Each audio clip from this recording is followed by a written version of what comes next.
again as it weak me for body. My mama to make sure say I know they follow boys anyhow. I wonder how it take it waka with boys matter.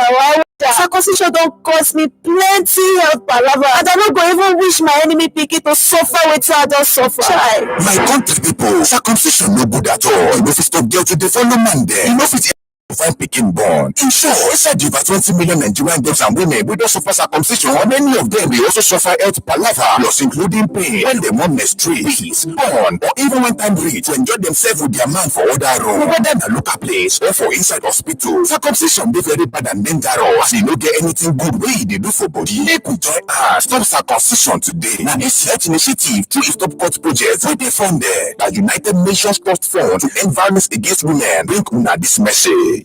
Good afternoon and welcome to Let's Talk FGM on your Women Radio WFM 91.7. Let's Talk FGM is an initiative of Hacey Health Initiative in partnership with Women Radio 91.7 and funded by the United Nations Trust Fund to end violence against women. Today on Let's Talk FGM, we're discussing insights on policies and legislations against FGM. My name is Somto Titilayo Ajama. We're talking to Barrister Kayode Titiloye, a member of the Nigerian Bar Association, to enlighten us on insights on policies and legislation against FGM. Good afternoon, Barrister Kayode. Thank you very much for joining us today. Thank you very much. Good afternoon, everybody. Yes. You can join the conversation by calling us on 07000 917 917, 07000 917 917. You can also send your text or WhatsApp messages to 0703 175 6537, 0703 175 6537. The development and enforcement of legislation intended to bring an end to the harmful practices of FGM are accepted and even upheld within societies, but still somehow poses a set of specific challenges. So, when accompanied by human rights education programs to foster a consensus on the abandonment of the practice, it's important that a legislative approach be used to promote the abandonment of FGM. So, let's go straight into the popularity of FGM in today's society and whether or not there are any rules against it. Well, thank you very much. Female genital mutilation was popular for the wrong reasons since ancestral times. There was a time when it was even considered a rite of passage, a custom to be celebrated. But as enlightenment came and people began to realize the root cause of death, of terminal diseases, of social vices, and the studies are carried out, sons and daughters in hinterlands begin to be civilized, exposed to modern ways. It was discovered that some of those terrible experiences in the health sector that had been assumed to be spiritist or spiritual or to be cultural are results of practices that are against standard health requirements and are results of vices that are also damaging to the esteem of womanhood. And so there is the necessity to reinculturate the society, to enlighten the society. And when I said society, it's the society defines the global village in which we all live.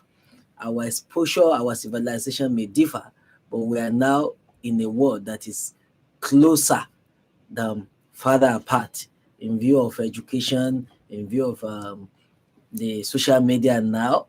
And so there is a need to reinculturate and re-enlighten every aspect of the human society as to what are the global best practices, standard way of life that ensure that every member of the human community lives a good life and are not treated in an undignified way. And so moving from social orientation and policy mobilization, our government at different levels, and in Nigeria now, at the national level, at the state level, have begun to formulate and pass laws that criminalize and sanction practices that are oriented against womanhood, against a certain gender or the other, and in this particular scenario, especially female genital mutilation and cutting. And so we have a number of them. We have laws, legislations at the global, international level. We have federal laws passed by the National Assembly, and we have laws from state to state. I can give you specific examples. Before you give specific examples, because those are important as well, would you say that these laws came about as a result of the knowledge that FGM, female genital mutilation, is a crime, or the knowledge that female genital mutilation does not really have any benefit to the woman or to the girl child? So is it from the criminal point of view that these legislations came about, or from just the knowledge that it's of no benefit whatsoever to the girl child? Thank you very much. The question you just asked goes to the root of how laws come to be and why laws are passed. Law doesn't just happen. Legislation is a development of the social orientation of a people as to what is just, what is good, what is right, what is helpful in a society. Before some of these laws on female genital mutilation or gender-based issue began to gain attention and gain relevance, before the legislative effort to bringing them to become laws, first in the health sector, it is realized that in the local environments, in the villages, in the less exposed societies, and in societies where some of these harmful practices are prevalent, there are several health hazards, including death, that is preponderance, especially for the girl child. And study and research led to the discovery that female genital mutilation, among others, is responsible for a lot of these health issues. If you go into the discussion on the health, the health challenges of female genital mutilation, the whole time available will not be sufficient for us. And I'm sure there are better experts on the health aspect of the talk. But that is one aspect. The other aspect is the self-esteem of the girl child and the woman in the human society. The subjugation, the dehumanization, the undignified treatment of womanhood. As we are becoming more enlightened and the girl child is getting more liberated through education, through exposure, they begin to realize that they don't need to be subservient, they don't need to be dehumanized, they don't need to feel like a slave, they don't need to feel less human than their male counterpart. And some of the practices that subjugate them are encapsulated in such chauvinistic behavior. The cutting, the mutilation of the sexual organ of the girl child or woman is so barbaric, is so dehumanizing, is so degrading. If the child is not grown and you carry that on her, it's so painful. And by the time that child grows, she is not the same as the counterpart that is not cut. And if it's done when the female person is a woman already, it's an agony. And it appears to be an instrument of subjugation. In essence, a study on this globally leads to the assessment of the practice on the human rights scale. And so the global human rights legislation and law considers all kinds of assault, all kinds of discrimination, all kinds of degrading practices on any gender as against human rights. Actually, it is discriminative. It's discrimination against womanhood. It's a treatment that is meted out to women and that denies them some privileges and some rights. As a young woman, married woman, that the society justifies, in fact, not only justifies, the society requires, even in our customary society, when a young lady, for example, is getting married in the olden days, part of the ceremony is for the family of the lady to wait on the bridal night to have the confirmation that their daughter is presented pure to the groom, a virgin, and she became like an heroine at that night. Everybody celebrates her. But after that, you discover that that girl, she has been circumcised or her genitals have been mutilated. Sex is unfulfilling for the lady, is unfulfilling for the husband.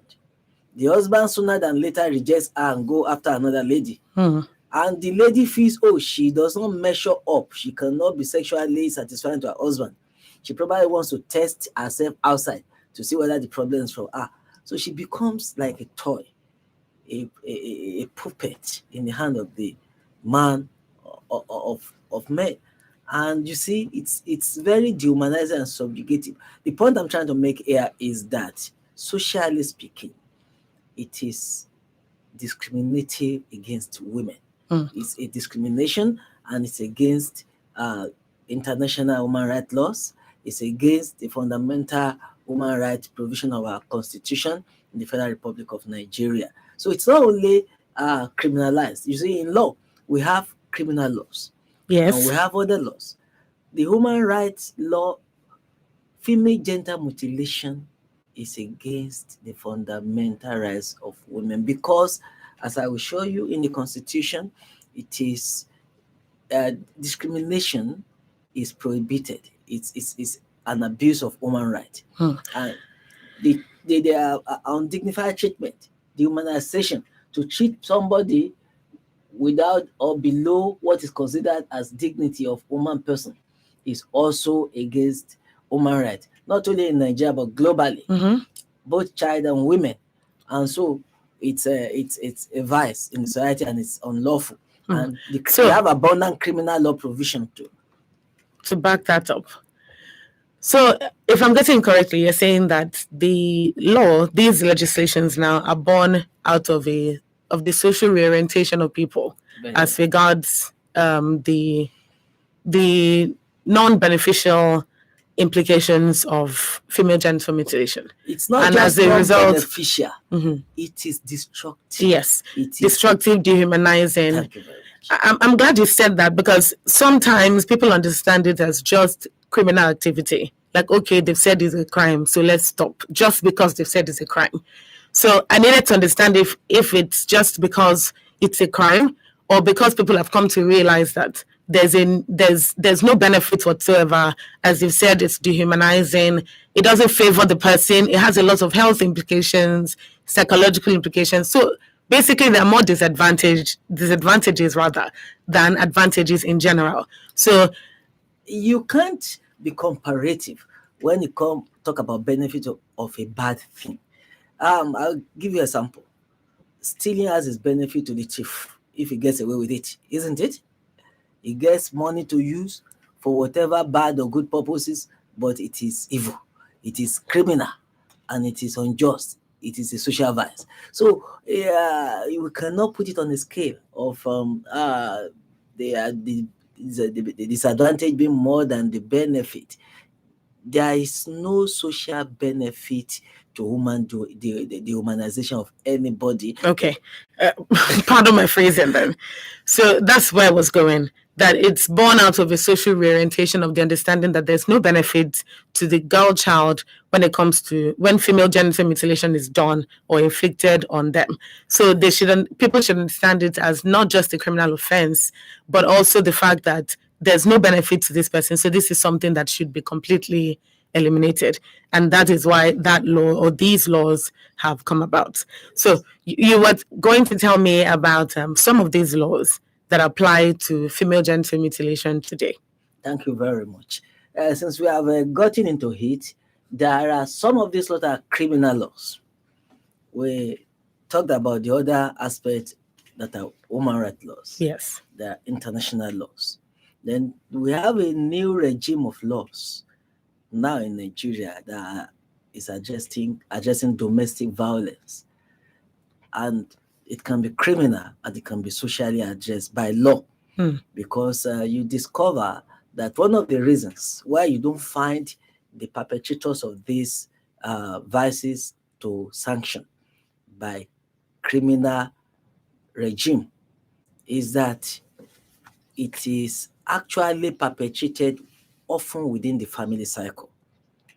You discover that it is the father, the mother, the grandparents, the uncle and aunties, or neighbors who are either subjecting the victim, or who are inducing the victim, or who are forcing the victim to be caught.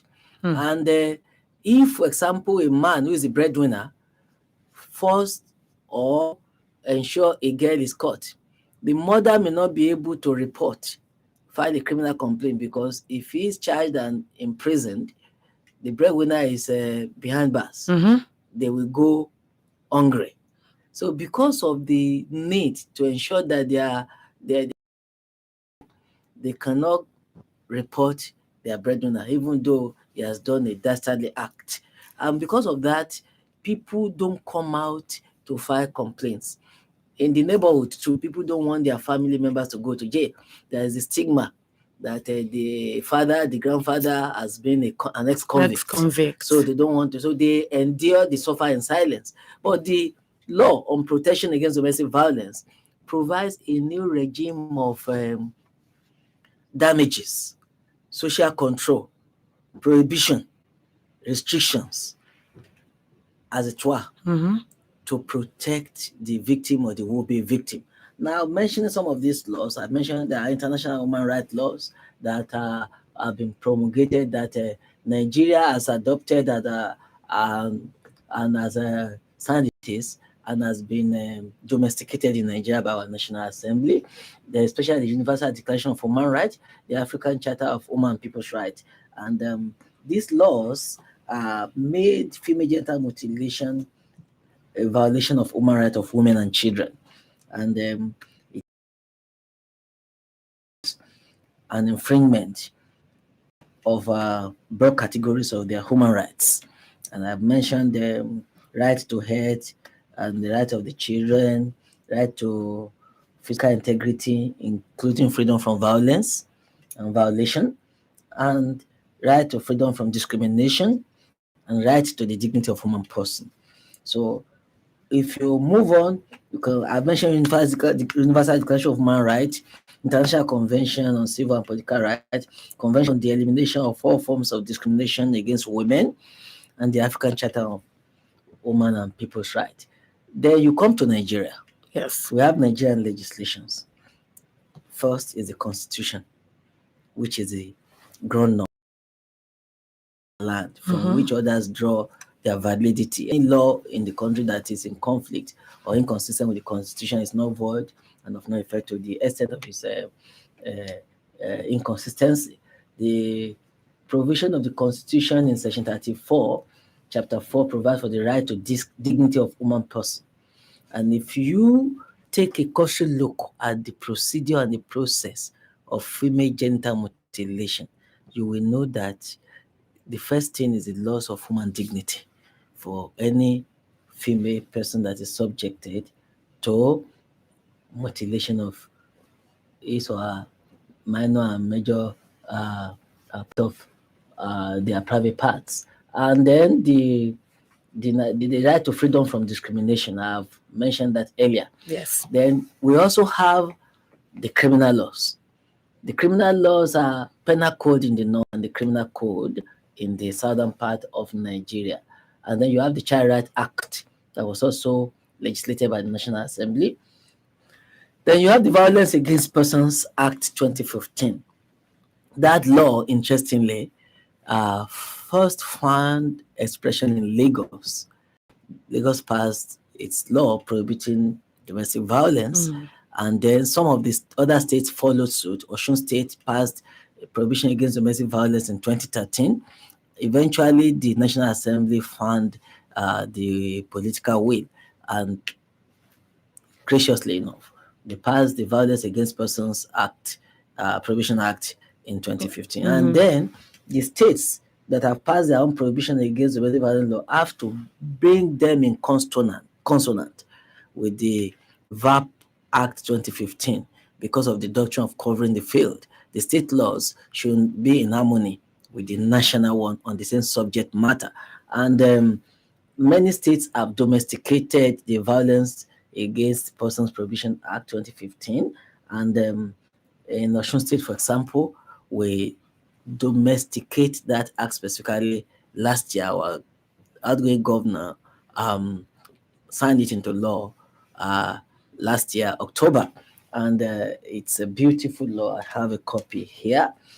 That law in Section 7 prohibits female genital mutilation specifically and provides sanction for that practice. But beyond that,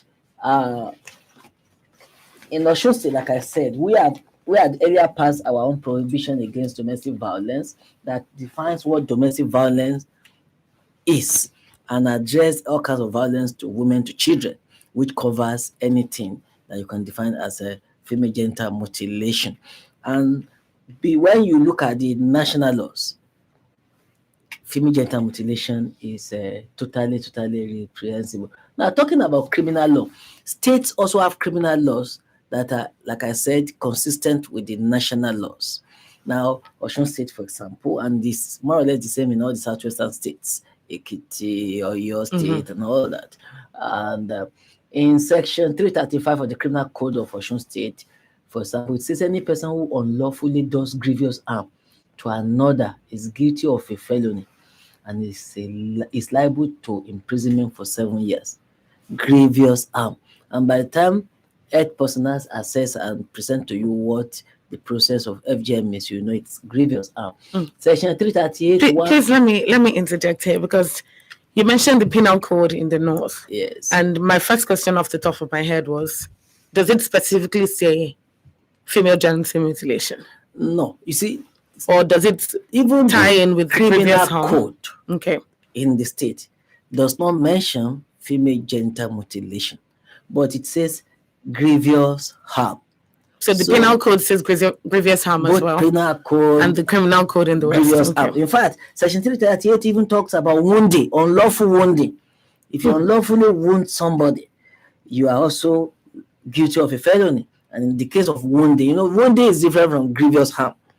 Grievous harm can kill, grievous harm by the degree. But mere wounding, that you wound somebody against you as a consent, you are liable to 3 years imprisonment if you do that. If you cause somebody with blade, that's wound. All right. But so once you assess, the court will now assess the wound, whether it is grievous or not, and whether it's a wound. How do you do female genital mutilation without a wound? All right. Very important question. Let me round up on coming to state laws now, leaving the criminal code. In Osun State, for example, Osun State passed a specific law. There are laws that we call general laws, and there are laws that are specific laws. Criminal code, for example, we are among to general law on this relating to FGM. Yes. But Osun State passed a specific law, which is Osun State Law on Prohibition of Female Genital Mutilation and Cutting, 2004. And that law criminalizes and prohibits all kinds of FGM attempts at it, and also sanctions anybody that even recommends or induces or encourages somebody to go through it, the perpetrator, or even an adult that submits herself to be caught, commits an offense. So an adult, right? Not a child. Not an adult, of course. Okay, because then they will know exactly what they're doing. That's exactly. And for a child, the guardian, anybody who is in custody of a child that allow that child to be caught also commits an offense. And even the law provides against the medicalization of FGM. You can say, if you go to these Nicolas, the local ones, maybe they use local systems that are not hygienic, perhaps sometimes, and all that. You go to a nurse or a medical doctor to do it. I say, your life, life is not at risk. But what of the social implication? What of the human rights? Sometimes they say it's because if you don't carry out if you don't cut or do FGM, the girl will be promiscuous.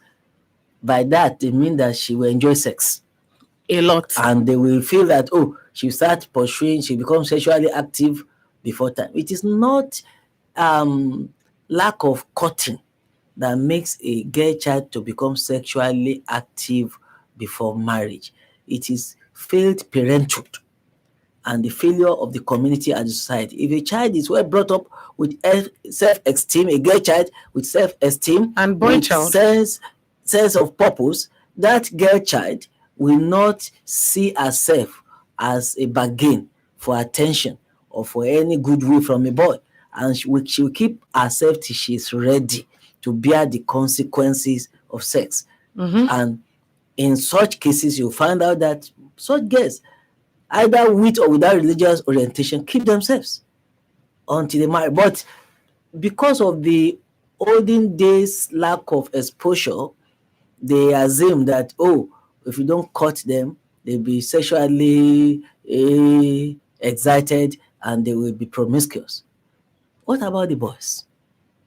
The boys can go about sowing the white oats, they are free, but the girls, the point you are making is that scientific study, because that is not even empirical, shows that actually what you need is proper upbringing to keep anybody from social vices and morally reprehensible behavior and not injurious practices like FGM. So the Osun State laws is specific that even medical doctors and nurses, health practitioners cannot carry out FGM except where the life of the girl child or the woman is at risk. In which case, to do it, that medical doctor will get a certificate that there is no option. The only way we can save the life of this girl or woman is to remove this part of her genitals. And a certificate in this case does not mean you have to go and print a certificate or go to an institution. Such medical personnel will write a report that is certified by his or her superior officer. The superior medical person will confirm that I have read the report of my subordinate, I have checked, I have confirmed that to save the life of this female person, you need to carry out, you need to remove this part of the genitals. That is the only exception for medical personnel. So medicalization of FGM is also prohibited specifically in Osun State. Thank you very much, Barrister Kayode. And of course, the Child Right Law.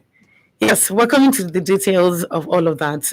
This is a full conversation, and I'm glad that you're breaking things down in a way that I can understand, in a way that our listener can understand as well. Because people just think that, oh, FGM is wrong and it's a crime.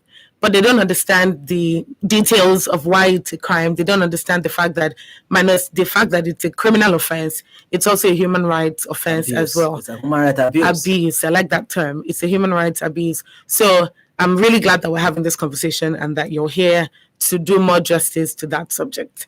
This is still Women Radio 91.7, and this is Happers 2 on Let's Talk FGM today. Mama Dora, bring Dora, come on. Papa Dada, don't come circumcise us. You want circumcise your pikin? This generation where everybody don't know say circumcision no good at all. Now you want destroy your pikin life. Papa Dora, you don't know say person wey pay somebody to do circumcision and person wey do the circumcision, now all of them go prison wey fit reach like 4 years and dem fit still even pay 200,000.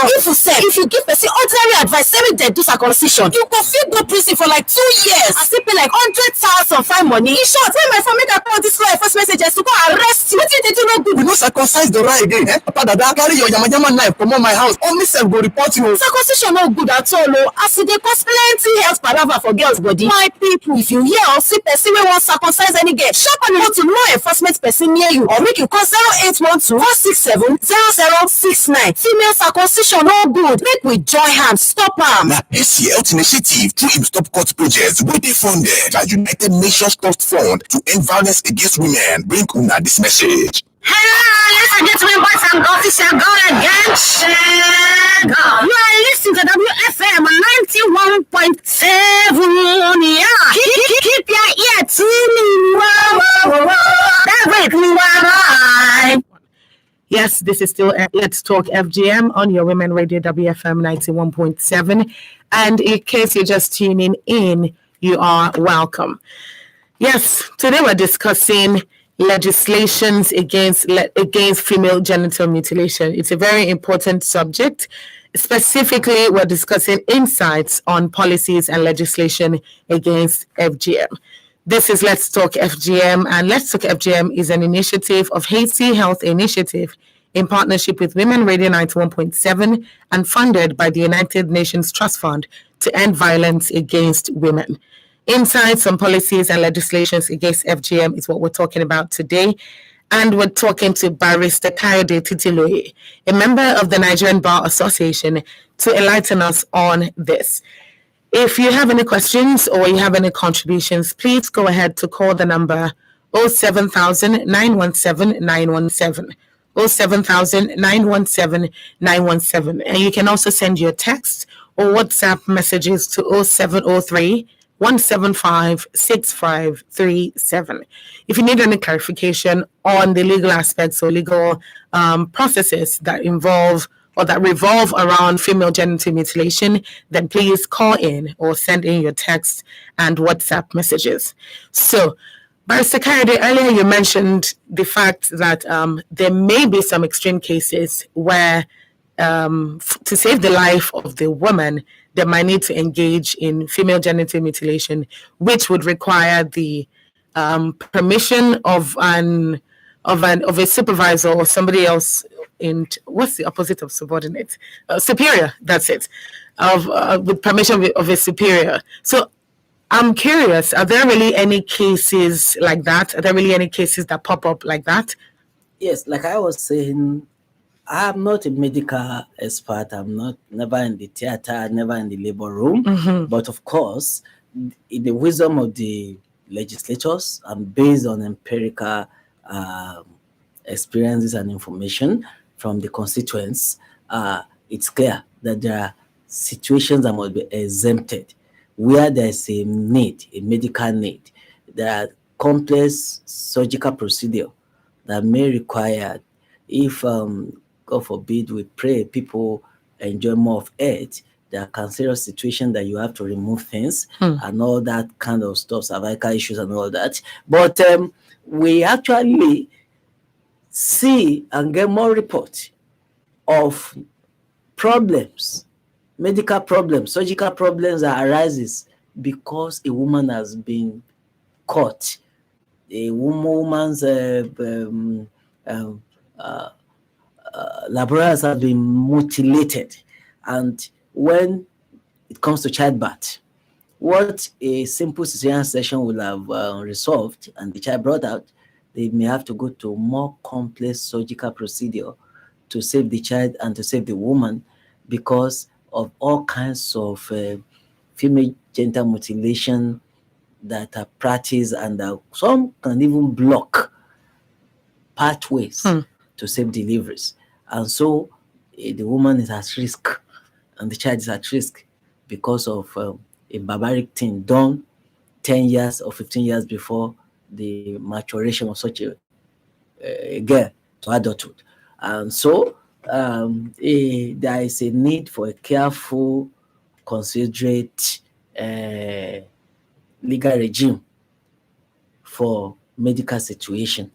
But we must also not open the door or the floodgate for all medical doctors to feel you can have a court or genital court at pleasure or at pleasure of your parents. Just do it safe. Just like the argument in abortion. Oh, abortion is criminalized, abortion is wrong.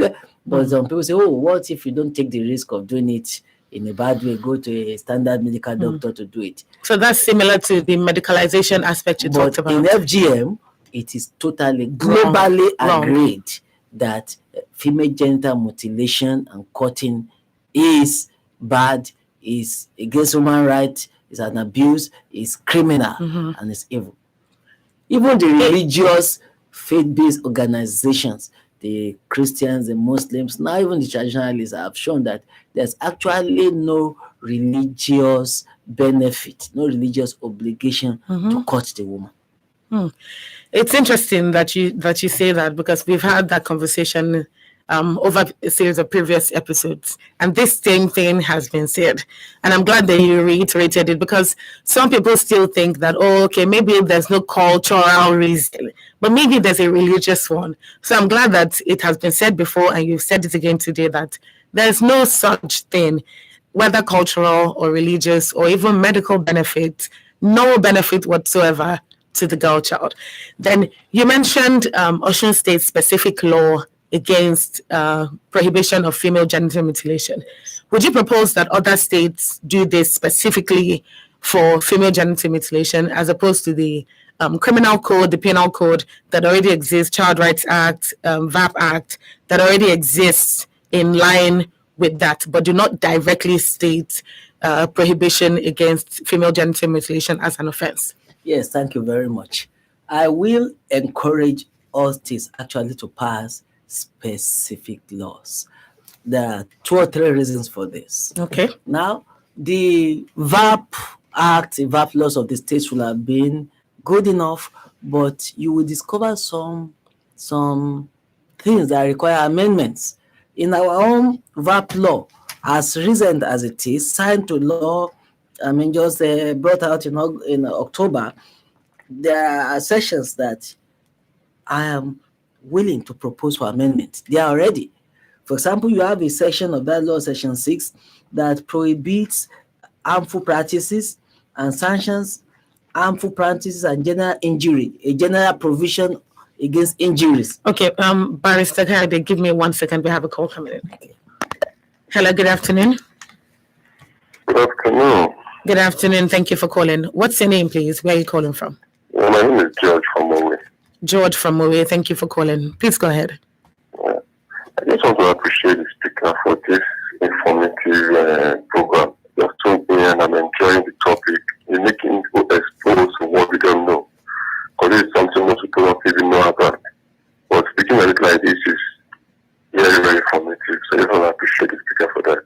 And thank you, WFM, for a good job well done. Thank you very much. Thank you. All right. Thank you very much, George. Thank you for calling. Okay, like I was saying. Yes, please. Section 6 of our VAP law, Violence Against Persons Prohibition Law, may provision against offensive conducts, injurious behaviors, and it's sanctioned by a fine of 500,000 naira or 2 years imprisonment. General injury, FGM falls into one of the things that will be defined as general injuries and offensive conduct. But it goes on in section 7, where it now specifies FGM. It now puts a sanction of 200,000 fine, even though the prison term is 4 years. The prison term is double, but the financial implication, the fine is less than half.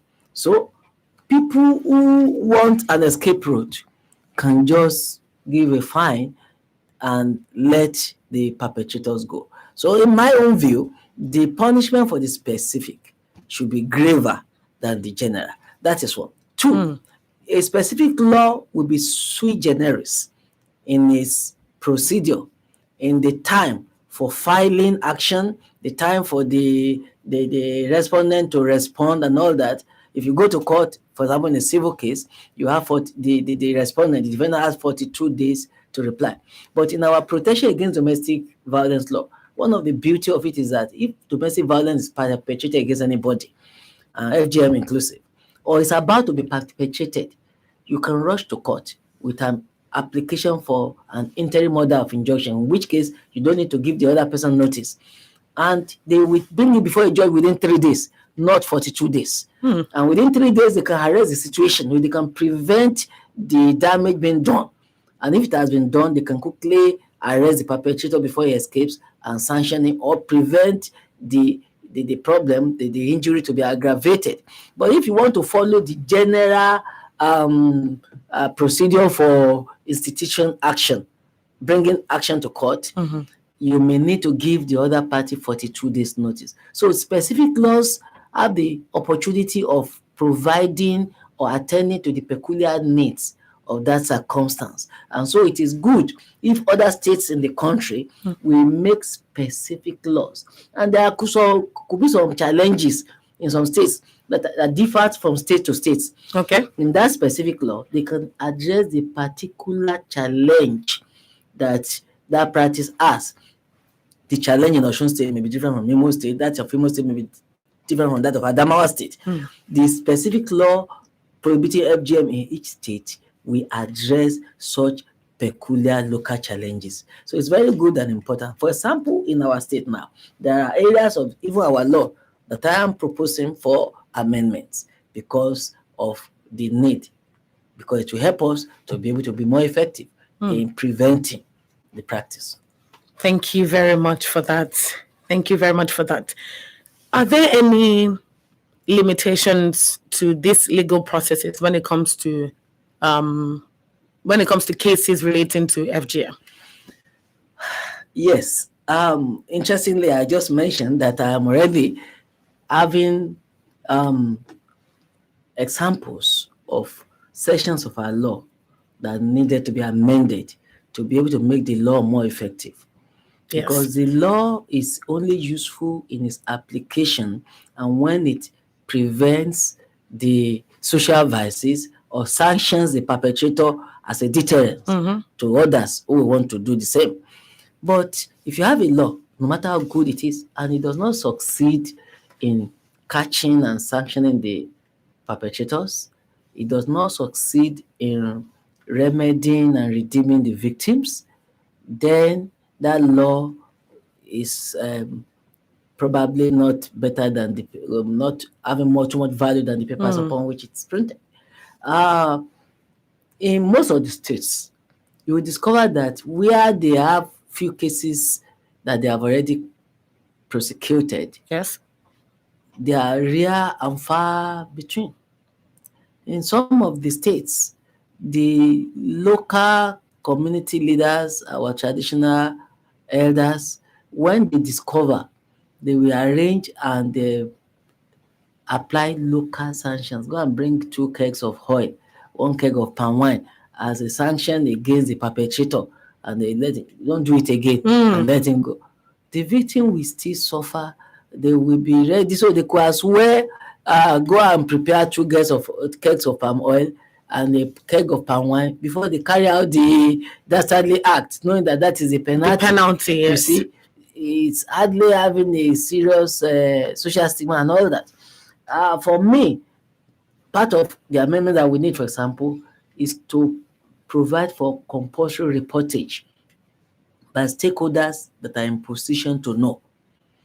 If you are a member of family, if you're a parent, if you are a social worker, if you're an health worker, and your profession put you in a position to know if somebody has been caught, a section needs to be provided in our law to make it a statutory duty, a legal duty for medical doctors, for nurses, for midwives, and for social workers, and for community leaders to report to the police or to the Ministry of Health or the Ministry of Justice that we have found an instance of female genital mutilation, and it will be investigated, and then the right law will be applied not only to sanction but to prevent the perpetuity of such acts.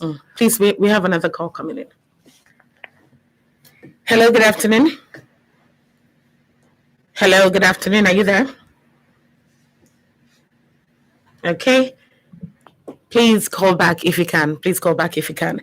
I think this last point you just made ties in directly with what you said earlier on, when you said some of the things that restrict people from reporting is when, for instance, the person who's perpetrating the action or the person who knows about it is, for instance, the breadwinner, and then you're thinking, oh, if I report my husband or if I report this woman who is her child that we're mutilating at this time, then this person goes to jail, and then that social stigma of, oh, your husband is an ex-convict or your wife is an ex-convict. So this ties in directly with that, because if they can do the reporting, then medical personnel, people who know about it, can do that and still get justice for the people who have been mutilated. That's a very interesting point. We can also, as amendment to the laws. Please, another call. Yeah. Hello, good afternoon. Hello, Ekason, good afternoon. Thank you for calling. Ekason. Mo ń gbọ́ program yìí wá ní kí n béèrè pé nírú nìsín wọ́n gbé ọmọ mi kékeré lọ sọ́dọ̀ ìyá àgbà. Wọ́n wá lọ dábẹ́ fún. Pé tó bá gbé ọmọ yẹn padà wá sí ọ̀dọ̀ mi, ṣé mo lè lọ sí ọ̀dọ̀ police station lọ sọ fún wọn? Torí ó ti ṣẹlẹ̀ rí lójú mi pé wọn ò ṣe kankan fún ìyá àgbà yẹn. Ẹ ṣeun. Ṣé kí n dáhùn ní Yorùbá? Ẹ lè dáhùn Yorùbá. Ẹ ṣe. Yàtọ̀ fún pé ìyá àgbà kì í sọ méke, ìyá àgbà ti tàpá sófin, òfin ọ̀daràn wà, àwọn òfin míì sì tún wà pẹ̀lú tí yóò ran ọmọ yẹn lọ́wọ́, tí ó ṣe pé tí ò bá tiẹ̀ mú kí ìyá àgbà lẹ́wọ̀n, gbogbo àdúgbò ni ó mọ̀ pé ìyá àgbà kọwọ́ rẹ̀ bọ́ ṣúṣú tí ò fi ní dẹ́rù ẹ̀wò mọ́, táwọn aládùúgbò mi ò sì fi ní dẹ́rù ẹ̀wò mọ́. Ẹni yẹn lè lọ sí àgọ́ ọlọ́pàá, ṣùgbọ́n nítorí pé tó bá ń bẹ̀rù pé kẹ́ bí mọ́ dàrú kó mọ́ lóun fọlọ́pàá mú ìyá ọkọ àbí ara rẹ̀, àwọn iléeṣẹ́ ìjọba wà tí wọ́n ti gbé kalẹ̀ nínú Èkó nísìn ní Sùúrùlérè ibìkan àti wọ́n ń pè ní Office of Public Defender and Citizens Rights. Iléeṣẹ́ yẹn ọ̀fẹ́ ni wọ́n á fún yín láwọn ará amòfin ìjọba tí ó bá yín ṣèwádìí, tí wọ́n sì lọ gbé ìyá àgbà àti gbogbo àwọn tó bá tọ́jú ìyá àgbà pé bóò lẹ ṣe kínní, oníkọlà wo ló kọ́ àbí ìyá àgbà fúnra rẹ̀ ló kọ́, àwọn wo ni wọ́n mọ̀ ń pa rẹ̀, kódà ó lè dórí ọba àti ìjòyè tó ṣe pé gbogbo ìlú ó mọ̀ pé láéláé wọn gbọ́dọ̀ dánrú ẹ̀wò mọ́. Tá a bá sì rí ìkà èèyàn tó ṣe pé fìsìkà ní ó lè lẹ̀ wọ́n torí ẹ̀, ṣùgbọ́n irú ìyá àgbà yẹn tó bá ṣe pé wọ́n rí pé kò mọ̀ ni, torí nínú ẹ̀sùn ọ̀daràn kò sí pé mi ò mọ̀ pé ó lòdì sófin, ṣùgbọ́n àwọn òfin fàpẹẹrẹ ìdábẹ́ fọ́mọ ó tún jẹ́ ìwà ipá tá à ń pè ní domestic violence. So irú OPD yẹn ó wà l'Ékòó, ó wà l'Ọ́ṣun, ó wà l'Ógùn state, ó wà ní gbogbo ilẹ̀ káàárọ̀ oòjíire ló fẹ́ wà. Tí wọ́n bá lọ bẹ̀, ọgbọ́n òfin wà tí wọ́n fi ìtùbínùbí yanjú rẹ̀ tí ẹbí ò ní dàrú, ṣùgbọ́n tí irú rẹ̀ ò ní ṣẹlẹ̀ mọ́ láéláé. Ọmọ yẹn sì ni tí wọ́n fi tètè gbé lọ́bi tí wọ́n ti lọ ṣètọ́jú rẹ̀, wọ́n ń perú ibẹ̀ ní trauma centers, tí wọ́n tètè wò pé abẹ́ tí wọ́n dá fún yìí ṣé kò tí wà infected, báwo ni ó ṣe affect ọjọ́ ọ̀la rẹ̀, kí la lè ṣe tí ìdààmú àti ìjìyà tí yóò jáde ńbẹ̀ lọ́jọ́ ọ̀la òfin ní pọ̀ lórí ọmọ ẹ̀. So ó ṣe pàtàkì kéèyàn gbé ìgbésẹ̀. Okay, so I understand what has been said, but for the benefit of those who don't speak the language, I'll need us to interpret that in English.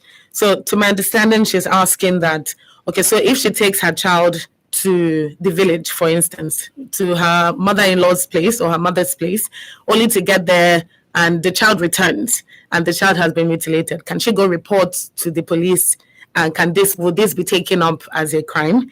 To which your response was? Thank you very much. You see, this thing is entwined often around the family or the enlarged extended family.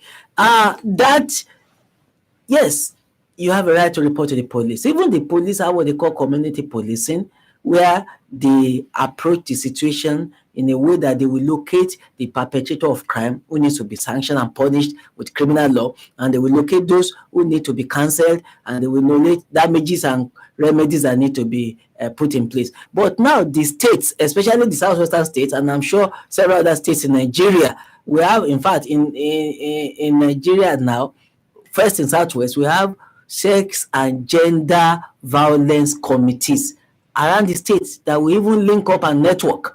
And that's why I mentioned the Lagos Office of Public Defender to you. You have a sexual response team too, and on gender issues. So you can approach such bodies like OPD, Office of Public Defender.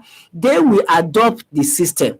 They will analyze, they will decide whether to pursue criminal prosecution or whether to apply laws on domestic violence, and should somebody go to jail if they are prosecuted, or should other sanctions be applied, or should social counseling and community awareness be done? Then the victim, what needed to be done? There are trauma centers. Is there a need for health care? Can the parents afford it? If they can't, can the government take it up to ensure that the victim does not suffer beyond necessary, and that there's a little bit of a remedy so that the hardship and the effect can be mitigated. So certainly the worst, the evil, is to take no action or to keep quiet and not to seek help. Thank you. Okay, please call back if you can. We're rounding off soon, but if you can call back, please do. The number is still 07000 917 917. 07000 917 917. You can also send your text or WhatsApp messages to 0703 175 6537. Hello, good afternoon. Good afternoon. Can you please turn down the volume of your radio? Please turn down the volume of your radio. Yes, thank you very much. Please, what's your name and where are you calling from? My name is Hacey. I'm calling from Magura. Okay, you're calling from where? I said I'm calling from Magura. From Maguro. Okay, go ahead. Very quickly, Opemi. Yes, so I want to ask a question. And the question is this. For those that have been circumcised already, Okay. before the awareness of this female genital mutilation, so my question is there any side effects on them? What happens to them? Small kids at the age of like 5, 6, 7 years that have been circumcised already. So is there any side effects on them? Yeah, just an explanation of this. All right. Thank you very much, Opemi, and thank you for calling. Okay, so I would like for you to answer that in as much as in a good summary for the sake of time. We have talked about this in previous episodes, but just so that Opemi can get a healthy idea of what we're talking about when it comes to side effects of FGM. We call those who have been circumcised, but fortunately they didn't die. We call them survivors. Yes. Okay. I don't want us to call you a victim. You are survivors, and you are fortunate.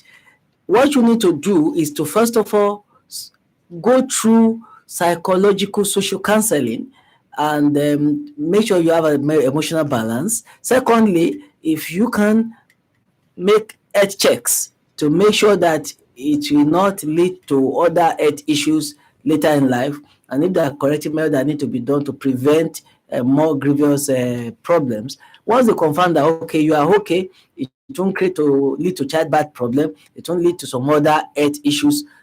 If there are any signs, they correct it. Then socially speaking too, you can take some counselings, you can turn the psychology around. Even when it comes to sexual relations, counseling can address the issue between husband and wife as to the problem that FGM can cause or has caused. And there are things that can be done to give them solutions to the problems that are arisen. The important thing is to engage professionals who are exposed, who are enlightened, and they will take you through regimes of counseling, of interactions, health-wise, social-wise, to ensure you are balanced and you are not exposed to later life challenges occasioned by FGM. Thank you very much, Barrister Kayode. As we round off, what are your final words when it comes to the legislations and policies against FGM, implementing those legislations and policies today? Thank you very much. First of all, when we look at it as an abuse of human rights, we have two steps. In human rights, we have promotion of human rights and protection against human rights abuse. We need to increase our activity in promoting the human right of the girl child so that we will not be doing damage control after they have been caught or mutilated. So civil society organization, government, community leaders, religious leaders, faith-based organizations, traditional leaders need to begin to preach and talk about the importance of avoiding this vice. That is one. Two, legislative amendments and regimes have to be put in place sufficiently, not only to criminalize. Like I was saying earlier on, one of the beautiful laws we have now in Nigeria, the Violence Against Persons Prohibition Law Act and Protection Against Domestic Violence Law, provides alternatives to criminal sanctions that can prevent more, that is enable more to prevention. All right? So that before the thing is done, for example, now in a family cycle, a woman that's a dependent sees that the husband is insisting in cutting the child. If she calls the police or calls the Ministry of Justice or Ministry of Health or Women Affairs, the husband may go into a family dispute with her. all she needs to know is to alert a neighbor or a friend, even in another town. It's a global village. Somebody will pick the phone, raise alarm, and the law should make provision for whistleblowers. Some have done so, some need to do so. And in the Australian law, for example, there's no medusum interloper. The law provides that anybody that sees that a child is going to be abused or is going to be caught has a right to go to the police or even to go to court against the would-be perpetrator. You cannot say what is your own. You are not the mother, you are not the father. Any social worker, any member of the society has a right to file a complaint for investigation and for prevention. Thank you very much. Prevention is better than cure. Absolutely. I'm with you on that completely. Thank you very much, Barrister Kayode Titiloye, for joining us today on Let's Talk FGM. It's a pleasure. You're welcome. Absolutely. Always. And thank you very much to you as well for calling in, for contributing, and of course for tuning in. Join us Wednesdays 2 p.m. on Women Radio 91.7 as we talk FGM and condemn the practice. Let us join hands together to stop female genital mutilation and to report such cases of female genital mutilation. Please call the number 0812 467 0069. 0812 467 0069. Also get more information on stopcut.hacey.org. Stopcut.hacey.org. Thank you very much to the producer Adenike Kodri and of course engineers on DT. My name is Sumto Titilayo Ajama. Good afternoon. Àṣàkẹ́ Yéṣu kú lè rán pẹ́ ṣe bí ìyá àgbà onígi ló fẹ́ dábẹ́ fún wọn. Èmi ò fẹ́ dábẹ́ fún ọmọ mi. Àwọn àdúgbò ẹgbà wọ́n wọ́n fẹ́ dábẹ́ fún ọmọ ẹgbà wọ́n. Àwọn ọmọ fẹ́yìn ló fẹ́ dábẹ́ fún Àṣàkẹ́. Ìyá àgbà onígi gan ni wọ́n dábẹ́ fún. Ṣé bí ìjọba ti ní ohun tó léwu ni? Èèwọ̀ sí ni láti máa dábẹ́ fún ọmọbìnrin. Ṣé bí nǹkan tí wọ́n fi ń bọ̀ bọ́ lọ sí ẹ̀wọ̀n ọdún mẹ́rin nígbà ọ̀nà?